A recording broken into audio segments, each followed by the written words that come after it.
వాళ్ళ స్టాఫ్ కూడా ఈ ఆపరేషన్లో మనకు ఇంకా ఎక్కువ man power and technical knowledge అనేది వాళ్ళ సైడ్ మండపేట వైపు అది వెళ్ళట్లేదండి.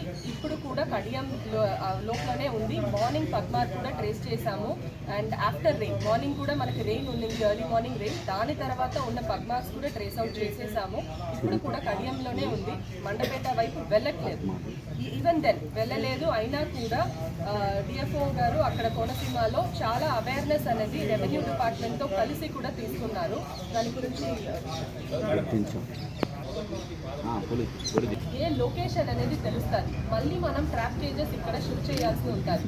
హ్యూమన్ హ్యాబిటేషన్ దగ్గర కనిపిస్తే అప్పుడు మనం ట్రాంక్యులైజింగ్ దట్ ఈస్ కెమికల్ ఇమ్మొబిలైజేషన్కి వెళ్ళాల్సి ఉంటుంది. నర్సరీ వైపు అంటే మళ్ళీ డ్రోన్ పెడతాం. లేదు హ్యూమన్ హ్యాబిటేషన్ దగ్గర ఉన్నాయంటే ట్రాంక్యులైజింగ్కి మనం ఎక్స్పర్ట్స్ మళ్ళీ పిలిపించి ఎవ్రీథింగ్ రెడీ చేయాల్సి ఉంటుంది. కెమికల్స్ అన్నీ మన దగ్గర రెడీగా ఉంటాయి.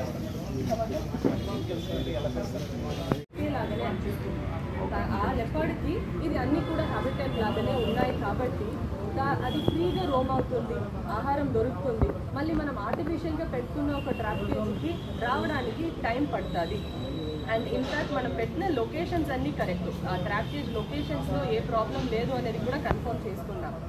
అయినా కూడా ఇప్పుడు హ్యూమన్ హ్యాబిటేషన్ దగ్గర ఉన్నాయి కాబట్టి ఇంకా కొద్దిగా సీరియస్ ఎఫర్ట్స్ అనేది తీయాల్సి